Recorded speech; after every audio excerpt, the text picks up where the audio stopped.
Hello, colleagues, and welcome to another special episode of DINCast, which is one of our little live lounge ones that we do occasionally, whereby we invite some DIN members to come in and sit in and observe the recording and hopefully ask some questions as well at the end. And this one is a very special live lounge because I'm delighted to be joined by John Roberts, who is the founder and CEO of Aor. John, welcome along this afternoon. Thanks, Ian. Yeah, and really pleased to be doing this one because just a few weeks back, for those viewers who weren't in attendance, we did a session with some of John's leadership team and colleagues within Aor, finding out a lot more about the operations that went on. And it was very, very clear to me then that he's got an extremely strong team within the business. So I thought this would be useful to sort of have a chat with John and I suppose get behind the founder and the man and some of the things that make Aor what it is today as this hugely successful retail business. So John, I suppose probably a good place to start for those who don't know you or the Aor story. Do you want to sort of just, I suppose, take us back a bit in just those early days and how you came about and set up Aor? Yeah, for sure. I mean, my background is the kitchen industry since pretty much leaving school in one form or another, and so out of that, pre-AO, I was involved in the appliance arm of what was then Moban Kitchens Direct, and so that's how I ended up doing electricals rather than any great strategic view that white goods was the way to do it. It was about what I knew. And there was a friend of mine who we started the sort of famous £1 bet that crystallized the business was Christmas Eve 1999 with a friend of mine called Alan, who was a quirky guy who was a van delivery driver who in his spare time did things like quantum mathematics and had various different math degrees and was a real sort of early adopter of this thing called the internet. And so it was him that explained to me what the internet was about, and so he bet me £1 that I wouldn't give up my business or give up my job and start a business to flog white goods as we sort of viewed it then on this thing called the internet. And everybody sort of forgets that back then, you know, in 99, 2000, Alta Vista was the main search engine, for example, not Google. It was dial-up, where, you know, the squawky dial-up, where, you know, lots of kids don't even know what that is in our business. The processing power of a mobile phone required a room. And so it was a very different environment. And we built a business that was fundamentally built on price and being cheaper. And the sort of evolutions over the years, if you like, have been, it was all about price. Then it was about invention and creation around propositions. So we invented things like next day delivery. We invented things like weekend delivery. I mean, it's almost incomprehensible now to think that, you know, what do you mean next day delivery? But it was order week 1, get week 2 if you were lucky. So it was keep driving the proposition. The next stage of that was then drive the execution of the proposition. So people forget what you tell them, but they remember how you made them feel, kind of principle. And so how do we obsess about that customer experience? And so there were sort of various phases of the business, and you know, the graveyard is full of businesses that have tried to do what we've done over the last 20 years. And you know, whether that's 2-man home delivery businesses, whether that's kitchen retailers that decided to start selling stuff online, and it is an extremely hard business to be in. It's one of the few categories that Amazon are not meaningfully in on a global basis. And our business today is about moving from being what was, if you go back 5 or 6 years ago, we were pretty much only a white goods retailer only in the UK. And we're now moving to being a full service electrical retailer selling all sorts of categories like TVs, sound, vision, and small domestic appliances, computing, and so on. And then exporting that internationally as well. So we've now got a business doing a few 100 million in Germany. And over the next few years, we plan to expand that out across Europe. So So still hugely ambitious, still with a very young mindset of how we think about the business. And, we do firmly feel like a 20-year overnight success story that is only just getting started. That's a brilliant way of describing it, because again, I think we were hearing as a few weeks back with your team about how much you've massively expanded as a result of what's happened with the pandemic, because your business model, I suppose, had to evolve to allow you to sort of take on this extra demand that you've got, and yet the business was able to do that. I think was there something like about 25% increase in sort of employees that sort of joined at the time? In terms of the business model evolving, I don't think the business model evolved particularly. What it did was went a lot faster. It would be very difficult to be evolving and growing at the pace that we've grown at. So I can't remember the exact numbers, but it's something like 17 or 1800 people that we weren't planning to take on, that we took on over about the last 6 or 7 months, something like that. And so, that's, just the machine to do that in its own right is a challenge. That gives us lots of challenges from a cultural perspective. We've got hundreds and hundreds of people that work for us now that have never visited an AO site. In lots of ways you get culture by osmosis, and we're a very sort of culture centric business. So we've had to adapt and find new ways to do that. And actually, things like Zoom and digital platforms, in some ways make that a lot easier, and in some ways make that much more challenging. And then the rest of it was much more about infrastructure investment, and when do you make those investments, and to what scale? Because obviously we're a year into this now. But you go back to March, April last year, nobody knew how long it was going to last, what the impact of it was going to be, how much of the demand was going to stick, what was the structural shift going to be. So, how much warehousing do you commit to? How many vehicles do you get hold of? How many people do you recruit? And we made some very big and bold decisions to go hard and early. And one of the things that I always think is that I think opportunity or luck, or whichever way you think about that, broadly, most businesses get the same amount of it. It's just what you do with it. And so it was very clear to us that this was going to be a significant market structural shifting time. And so we decided to invest massively early and hard to capture as much of that opportunity as we could. And it was sort of hope for the best, plan for the worst type scenario. But, our culture is to be bold and brave. And then see where it takes you. And the people side is fascinating to me in terms of the short involvement I've had over the last few years. It's a very young business, as you say. It feels very young when you come into the offices, but also you clearly invest a lot in recruiting from within. And is that sort of a deliberate policy to sort of home grow your talent for the future? Oh, well, so yes, but not with blinkers on. I think bringing new people, lots of new people in from outside as well, keeps everything fresh and brings new ideas in as well. I think sometimes if you have a blinkered, we only promote from within and we protect our culture. You do recruit in your own image as well, and then we don't want just AO robots that all live the same and all think the same. We want constraints, we want innovation and creativity, and we want different ways of looking at things.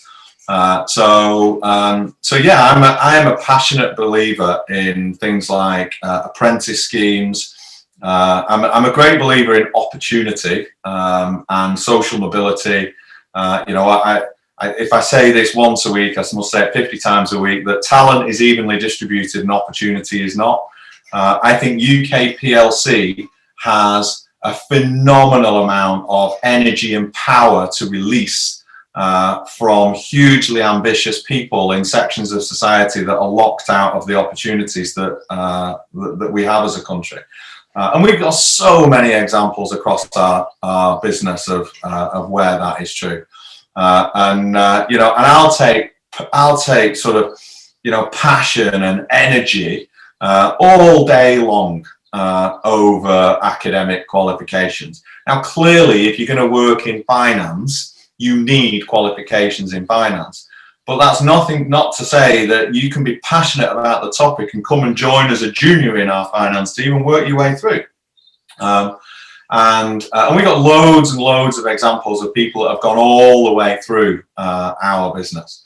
But at the same time, we want to recruit A players when we're thinking about who and how we recruit into our business. We've got to be forever raising the bar on quality, on how we think about innovation, how we think about our tech platform, how we think about how we can be brilliant for customers ever more, and how we can leverage the structural scale that we've got. So I don't think it's one or the other, and I think that the homegrown people by osmosis bring the new people into the sort of the DNA and the culture. And I think new people should challenge and stretch our existing people as well. And there should be a really healthy tension in that across the business. There's another element as well, which comes across every time I've had engagement with the business, which is, again, another one of your values, which is we have fun. And I just wondered, how do you sort of get that balance right between allowing people to enjoy themselves at work, and there's so many people who don't enjoy going to work, but then, still tackling those commercial imperatives? That's been quite an interesting journey for us over the years. There was a stage for a couple of years, actually, probably about 10-ish years ago, maybe 11 years ago, where fun as a word became a bit toxic. And we got sucked into doing some things that were frivolous rather than fun. So there were some people in the business that were just perceived to be having fun all the time.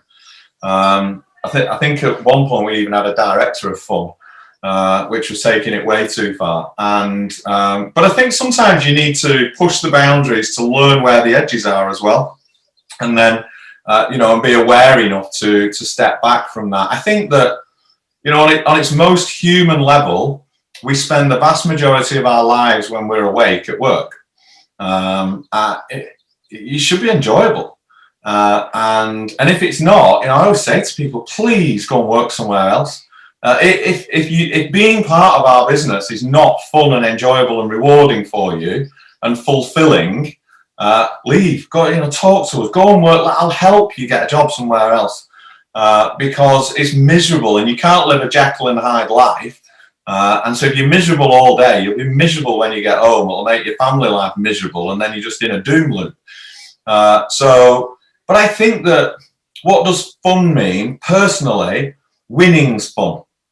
Being part of a winning team, that sense of achievement. I used to call it, I've just sold a kitchen moment, when I used to sell kitchens when I was a kid.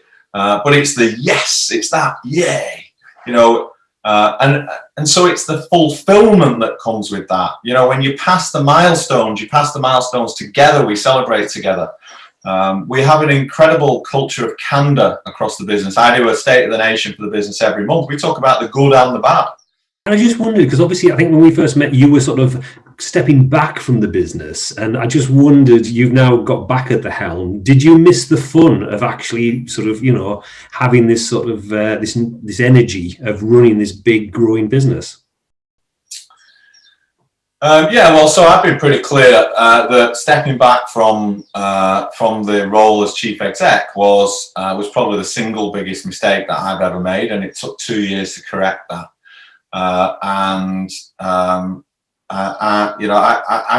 We've got 5 kids, and I always talk about the business as my 6th child. And I very firmly felt that it wasn't that I per se missed the fun, but the business wasn't having any fun anymore. So I felt like my 6th child was being abused and mistreated. And so that was really difficult to watch. And so, I moved to correct that as quickly as I could. but we're a PLC still, and so that does take a bit of time, and there's a bit of a process to go through. But look, we got there, and again, an incredible lesson that brought loads of clarity, not just for me, but for lots of our leadership team. We went through some real lows of the clarity of what not to do. But that's brought, again, real clarity for us on what really does work in our business and what doesn't. So we are a much better business for that journey, but it was a pretty tough journey as we went through it. I bet it was, John, and I bet it was quite challenging for your leadership team as well to have you sort of come back in. So I just wondered, what are your views about what is leadership, and how do you sort of instill them into, as I say, an already highly performing sort of leadership team? Well, I think leadership is loads of conflicting things that people want clarity, they want direction. They want simplicity. You've got to lead by example, and fish rots from the head. But equally, you've got to get out of the way as well and let people get on with it. So you have all these things to balance as you go through. So the way I think about that is around, try and communication is, I think, the oxygen for leadership. And so it's very difficult to be a good leader if you can't communicate well, and so if you can't simplify things. So, like in our business, we talk about obsessionally about we treat every single customer like they were our own gran. Everybody might have a different interpretation of what that means, but contextually, everybody understands what that means. And then one of the other things that we talk about is we give huge autonomy for people to make decisions across our business on a day-to-day basis. And the way that we ask them to think about that is, if you were going to go and have dinner with your mum at the end of the day and you had to explain to her the decision that you took, would she be proud of the decision that you took? And if the answer to that question is yes, you probably made the right decision. And the cost will just be the cost. But the fundamental principle is, if you think about things in that way, and you drum things through the business, then everybody will be going in very much the same direction. So I think that, I have loads of phrases that I repeat, but when I'm sick and tired of saying something, then everybody else might, and only just be getting it. Whereas a lot of leaders will think, well, I've told them that once. What do you mean they've not got it? I reckon it takes at least 1,000 times before anybody starts to just about get things. One of the phrases I use is, true achievement is realized through the efforts of others. And so again, this is this balance about setting the direction, being very clear about what we are going to achieve, and creating context for how we're going to achieve it, rather than controlling exactly how we're going to achieve it. And all that is done in collaboration with our leadership team, whether that's the top 7 people or the top 100 people. We go through a huge engagement process, but ultimately, the buck stops with me. And we need, we always say we're a data-led organization, but when we need opinion, we'll go with mine. And that's not to say we go with my opinion on everything. What that means is, when we reach the point of having to make a decision, we need to make a decision. And so, procrastination is horrific for any leader. It's much better to keep making decisions and just being clear about that. So I think it's, a real balance of lots of different things, and everybody's style within that is very different. But that's how we try and think about it. I mean, as I say, we all know you work in a hugely competitive area, and certainly margins are a lot tighter than what they are sort of in the social housing space. So one of the areas that defines what Aor does is your appetite for innovation. And I just wanted to sort of explore this with the business. We've got numerous examples where you've tried things, some have been successful, some haven't. But obviously innovation does involve a lot of failure. So how do you set the tone to get that balance right between, actually, we want you to innovate, but you've got to manage these risks in that? Well, I think I'm not a fan of the whole rhetoric around celebrating failure because I just think it's a bit empty. Why would you celebrate failure? Learn lessons from it for sure. Don't let it make you fearful of doing things again. But I don't like the idea of celebrating failure. So again, you come back to our values that we're bold, and you don't get to achieve the things that we want to achieve without taking some risks. But it's back to that point about context. So I'm in no way arrogant enough to think that I'm not the ideas factory at AO by any stretch of the imagination. But what I tend to do is to challenge thinking, but again within context of how do we achieve things, and what is it? Where do we want to go? So one of the phrases that we use internally is, if Carlsberg did, how would they do it? And the context for that was, what does perfection look like? And then, well, why can't we do that? And so I'm kind of chief challenger, if you like, in that context of, well, let's invent a way to get around that. Or, well, we can't get enough drops on a van. All right, well, let's go and how do we think about that? That might mean we have to change the whole fleet. Okay, well, let's have a look at it. And then there's other areas where, particularly on a technical innovation, when you look at areas like AI and machine learning and things like that, where our old IT director many years ago once said to me, John, if you can think it, we can do it. Because IT is just a series of logical steps. And so the brain works in a series of logical ways. So therefore, what you think should be technically always possible if you can rationalize it. So I tend to be quite pure on, if it makes sense that something's possible, well, go and figure it out. And I'm very rarely the best person to go figure that out.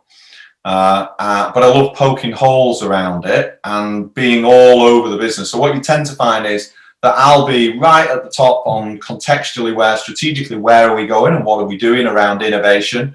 And what are the areas we're investing in and why?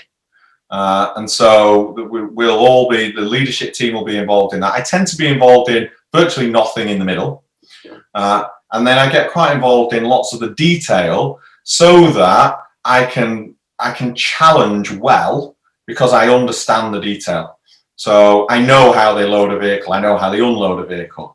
I know how a customer shops the website. I'll get right into the weeds of those points so that you can have an intelligent conversation to be able to challenge, but don't try and be the person that comes up with all the answers. Is that so? It's just that. And constraints create innovation, by the way. One of the most dangerous things around innovation is money. And it's one of the reasons, if you look at all the big corporate failures, whether it's Nokia, whether it's Blockbuster, Blockbuster could have bought Netflix for $50 million. The list is long and distinguished. Kodak, Arcadia in more recent times, Debenhams, look at where John Lewis is going now, look at Marks and Spencer's journey. Marks and Spencer's could have bought ASOS, Boohoo, AO, the Hook Group, and pretty much any UK e-commerce business for about 50% of 1 year's dividends about 7 years ago, and they bought none. And they had all the money, but they also had all the arrogance and none of the disruption and the innovation. So you've got to be continually disrupting and innovating across the business. And on that point, one of the things that I suppose might be seen to be counterintuitive at this moment in time is the Aor Stores experiment that you guys are going down. Now, I know this was sort of a pre-COVID sort of decision to do that. But could you just sort of explain why, you know, when you've got such a fantastic reputation on the delivery side, why you felt, what was the thinking behind the need to go into stores to have a physical presence?